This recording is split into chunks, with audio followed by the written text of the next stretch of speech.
साहब नमाज, उसके बाद जो अजान को लेकर विवाद हो रहा है।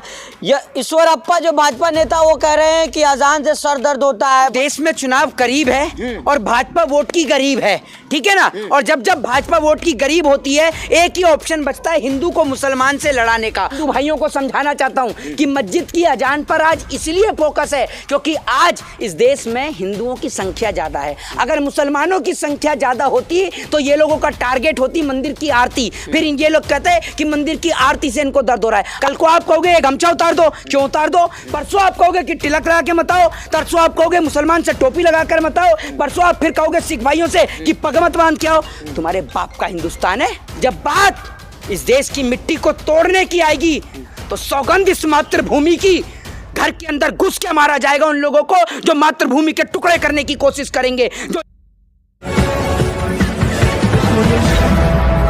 नमस्कार, आप देख रहे हैं 24 न्यूज में आपके साथ राशिद कमाल। हमारे साथ सोशल एक्टिविस्ट मोहित शर्मा हैं। इनसे बातचीत करेंगे जिस तरह से हिजाब, नमाज, उसके बाद जो अजान को लेकर विवाद हो रहा है।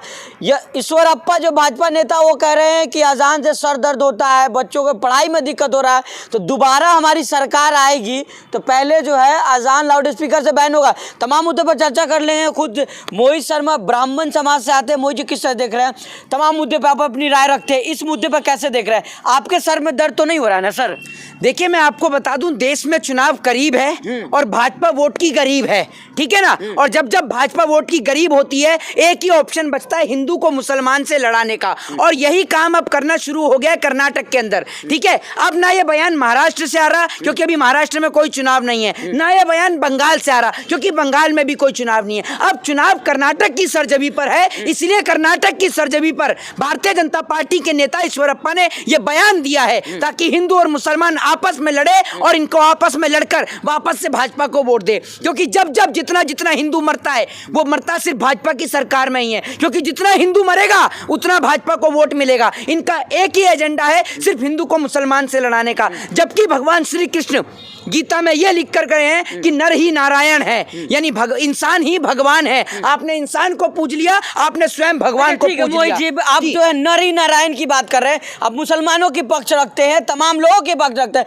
तो क्या मुसलमानों के जो कुरान के कुछ आयतें याद है या कुछ है आपको याद? देखिए, मैं आपको एक चीज बताता हूँ, आपकी तरह कोई जाहिलियत वाला ज्ञान नहीं लेके चलता। मेरे पास में रामायण का भी ज्ञान है, गीता का भी ज्ञान है, और मेरे पास में जितना मैंने कुरान को पढ़ा उसका उतना भी ज्ञान है मेरे पास में, ठीक है। मैं आपको बता देता हूँ, जब प्रॉफिट मोहम्मद साहब को लेकर मुद्दा चल रहा था उस वक्त मैंने कुरान की आयत पढ़ी थी जिसमें प्रॉफिट मोहम्मद साहब को ये लेकर कहा गया था कि वामा अरसलनाका इला रहमतुल्लिल आलमीन। इसका मतलब ये था कि वो जो है वो पूरी रहमत के लिए, पूरी कायनात के लिए बन के आए थे। प्रॉफिट मोहम्मद साहब किसी मुसलमान के नहीं थे, वो देश में दुनिया में रहने वाले सभी लोगों के थे। इसी तरीके से जो भगवान है वो सिर्फ हम हिंदुओं के नहीं है, आपके भी हैं।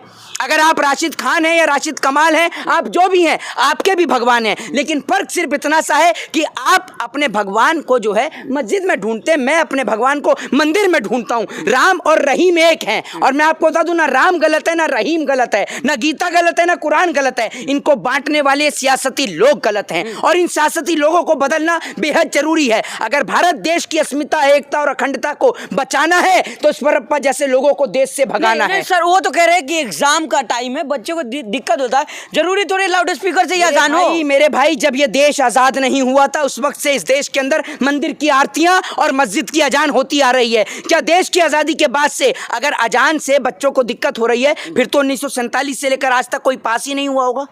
बताइए ना आप मुझे, फिर तो सारे बच्चे फेल हो गए होंगे। ये सिर्फ एक इनलॉजिकल बयान है, इससे पहले भी तो बच्चे पढ़ रहे हैं। बच्चों के क्या कान में आके बजाया जा रहा है? ये बताइए ना आप मुझे। आज ये लोग इसलिए मस्जिद की अजान पर फोकस करे बैठे हैं। तमाम हिंदू भाइयों को समझाना चाहता हूं कि मस्जिद की अजान पर आज इसलिए फोकस है क्योंकि आज इस देश में हिंदुओं की संख्या ज्यादा है। अगर मुसलमानों की संख्या ज्यादा होती तो ये लोगों का टारगेट होती मंदिर की आरती। फिर ये लोग कहते हैं कि मंदिर की आरती से इनको दर्द हो रहा है। आज तो ये लोग मस्जिद की अजान को बंद करा रहे हैं, कल को ये मंदिर की आरती को भी बंद कराएंगे। फिर कहेंगे कि भैया इनको तो माथे पे लगे तिलक से भी तकलीफ है, मुसलमान भाई के सर पे लगी टोपी से भी तकलीफ है। भैया ये दाढ़ियों पर सवाल खड़े करते हैं, इन्हें ये नहीं पता कितनी दाढ़ी बड़े बड़े उलमाओं ने अपनी जान गंवा दी इस देश की आज़ादी में। जंग आज़ादी की लड़ाई हिंदू मुसलमान ने एक साथ लड़ी। राम प्रसाद बिस्मिल हो चाहे अशफाकुल्ला खां हो, एक साथ फांसी के फंदे पर झूल गए। मीर उस्मान अली को आप भूल जाएंगे, बहादुर शाह जफर को भूल जाएंगे? जब बहादुर शाह जफर के दोनों बेटों का सर काट के रंगून की जेल में रख दिया बहादुर शाह जफर, जवाब देते हैं कि जब तक गाजियों में बू रहेगी ईमान की, तख्ते लंदन तक चलेगी शमशीर हिंदुस्तान की। आप हिंदुस्तान को बांट रहे हैं? आपकी औकात क्या है? सुन लीजिए, आपकी औकात क्या है, आपका लेवल क्या है? आप हिंदुस्तान की सरजमी पर रहकर, भारत देश की सरजमी पर रहकर राम और रहीम के बीच में दीवार पैदा कर रहे हैं। उस वक्त आप कहाँ थे जब यह देश अंग्रेजों का गुलाम बना बैठा था? उस वक्त आप कहाँ थे? जब आप कहाँ थे जब 1962 के अंदर में चाइना ने हमारे ऊपर अटैक किया? तब आप कहाँ थे? 1966 में ताशकंद समझौते में देश के प्रधानमंत्री को खो दिया हमने, उस वक्त आप कहाँ थे? अंग्रेजों से जब हम लड़ाई लड़ रहे थे उस वक्त आप कहाँ बैठे थे? 1972 में जब बांग्लादेश बना तब आप कहाँ बैठे थे? बताइए ना। आज आपको याद आ रहा है? आपकी कोशिश सिर्फ ये है कि राम और रहीम को लड़ाकर आपको कुर्सी मिल जाए। बस आप जितनी दीवार राम और रहीम के बीच में डालने की कोशिश करेंगे उतना मोहब्बत का पैगाम, सुन लीजिए, उतना मोहब्बत का पैगाम हम यहाँ से देंगे। ठीक है ना? आप बोलते, सुन लीजिए, क्योंकि मुसलमान भाई भारत देश में नहीं रहते, हम हिंदू भाइयों के दिल में रहते हैं। और जब बात इस देश के अंदर चाहे हिंदू की आएगी, मुसलमान की आएगी, सिख की आएगी, ईसाई की आएगी, लिखने वाले अब लिखेंगे कि ये मोहित शर्मा नहीं मोहित खान है, तो उनको जवाब दे दूं कि इस सरजमी पर रहकर, इस भारत देश की मिट्टी और मुल्क पर रहकर अगर किसी सिख को किसी ने खालिस्तानी कहने की हिम्मत करी, मुसलमान को आतंकवादी या पाकिस्तानी कहने की हिम्मत करी, या हिंदू को टुकड़े टुकड़े गैंग कहने की हिम्मत करी, उनको उनकी औकात याद दिला देंगे। उनकी औकात क्या है वो हमें बताएंगे कि हम कौन सी गैंग के मेंबर हैं। हमारे दादाजी स्वतंत्रता सेनानी किसी अंग्रेज के तलवे नहीं चाटे, अंग्रेजों से लोहा लिया, अंग्रेजों को भगाया। ये अंग्रेज इनको ऐसे बिठाते थे। ये माफी वीर सावरकर को मानने वाले लोग, माफी नामे लिखने वाले लोग आज राम और रहीम को बांटने वाली बात करेंगे। इनको बहन बेटियां जो ढकी हुई हिजाब में रहती हैं, इन्हें उनसे तकलीफ है। आज बहन बेटियों का हिजाब हटाने की बात कर रहे हैं तो कल को हिंदू बहन बेटियों का ये घूंघट हटाने की बात कहेंगे। अरे हमारे देश की परंपरा है कि बहन बेटियां घूंघट रख के चलती हैं। हमारे देश की परंपरा है कि मुसलमान जितनी भी औरतें हैं वो हिजाब पहनकर चलती हैं। स्कूल की बात कर रहे हैं ना, स्कूल में कर रहे हैं हिजाब, सारे लोग ड्रेस पहन के आए। अरे भैया ड्रेस पहन कर आए। एक बात आप मुझे बताइए, 47 से लेकर अब तक तो कोई दिक्कत नहीं हुई। एक बात आप मुझे बताइए, ये भगवा गमछा हमारे भाई स्कूल के अंदर डाल के जाते हैं, हम भी डाल के जाते थे। जिस टाइम पे हम स्कूल में थे हम डाल के चले जाते थे। गर्मी का वक्त शुरू हो गया है, हमारे गले में फिर गमछा आ गया, हम इस गमछे से भाई साहब गले में डाल के जाते हैं। कल को आप कहोगे ये गमछा उतार दो, क्यों उतार दो? परसों आप कहोगे कि तिलक लगा के मत आओ, तरसों आप कहोगे मुसलमान से टोपी लगा कर मत आओ, परसों आप फिर कहोगे सिख भाइयों से कि पग मत बांध के आओ। तुम्हारे बाप का हिंदुस्तान है? क्या योगदान है तुम्हारे हिंदुस्तान के अंदर? क्या योगदान है भारत देश को आजाद कराने में? तुम आज जिन हिंदुओं की बात करते हो हैं, उन्हों के घर उजड़वाते हो तुम हैं, अपनी बहन बेटियों की शादी। तुम्हारी अजान की से तुम्हारे सर में दर्द हो रहा है। तुम्हारी पार्टी के जो नेता मुसलमान दामाद हैं उनके लिए क्या कहोगे? जब बेरोजगारी से प्रदर्शन करता युवा सड़कों पर उतरता है तब आपके कानों में दर्द नहीं होता?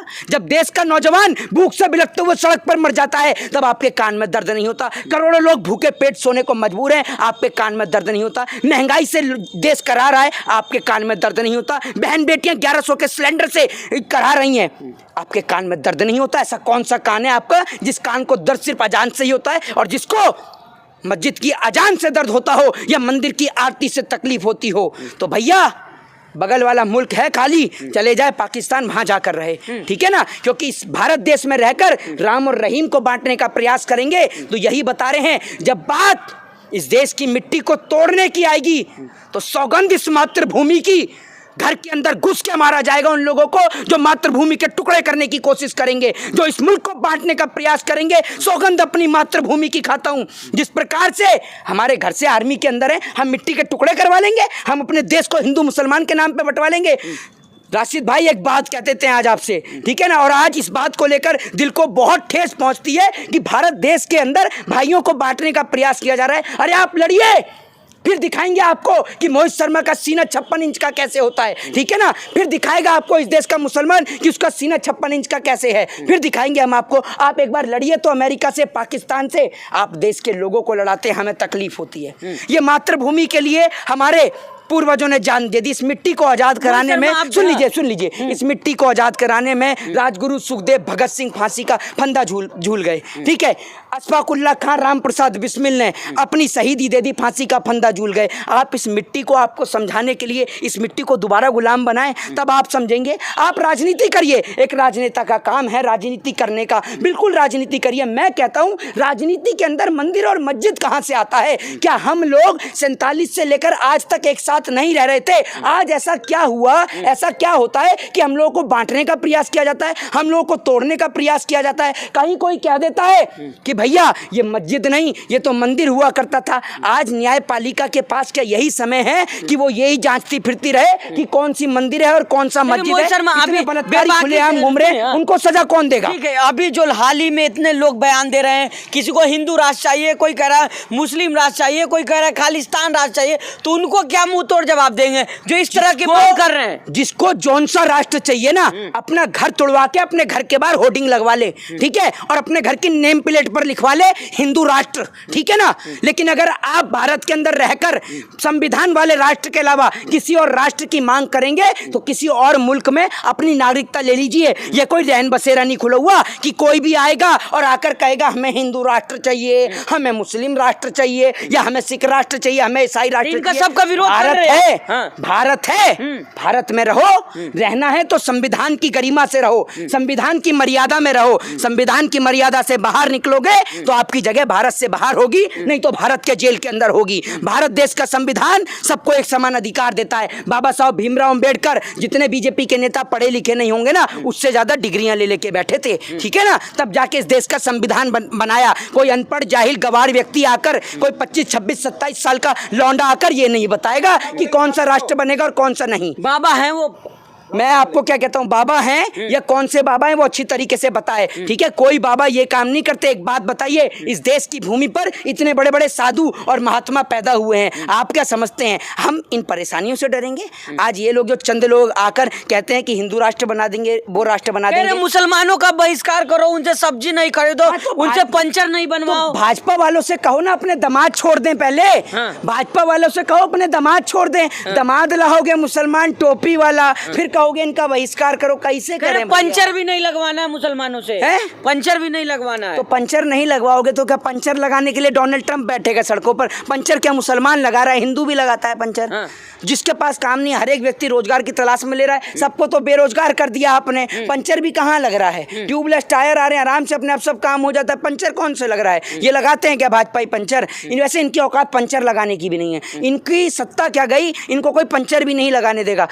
उल्टा जहाँ पंचर की दुकान खोल के बैठेंगे ना, एक है ना हमारे देश में, देखा नहीं उनको, चाय बेचते थे, देश बेच दिया, खड़ ऐसे ही उनका कमाल है भाई साहब। अखंड भारत, अमृत काल आ गया। अरे अखंड भारत जिस दिन बना दिया ना, तो पता चला इंडिया गेट घूमने जा रहे हैं अपनी फैमिली को घुमाने के लिए, तालिबान तोप लहरा रहा है। घुमा लोगे अखंड भारत? जाके पूछो तालिबान से कि हिंदुस्तान में मिला रहे हैं, अखंड भारत बना रहे हैं। बेहुदा बयान जो मुंह में आया। आखिरी सवाल है, मोहित शर्मा को दिक्कत नहीं है? अजान, आरती, मंदिर में घंटा बजता है, गुरुद्वारे में। भाई क्यों दिक्कत होगी? मेरे घर के अंदर मेरा सूर्य उदय होता है मंदिर की आरती के साथ।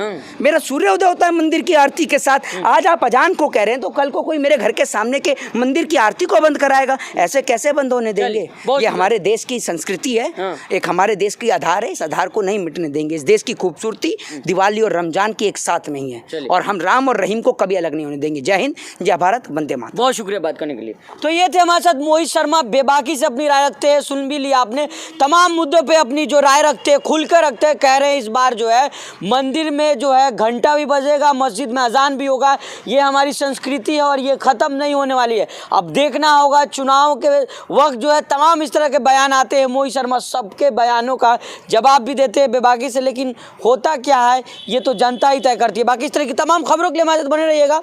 धन्यवाद।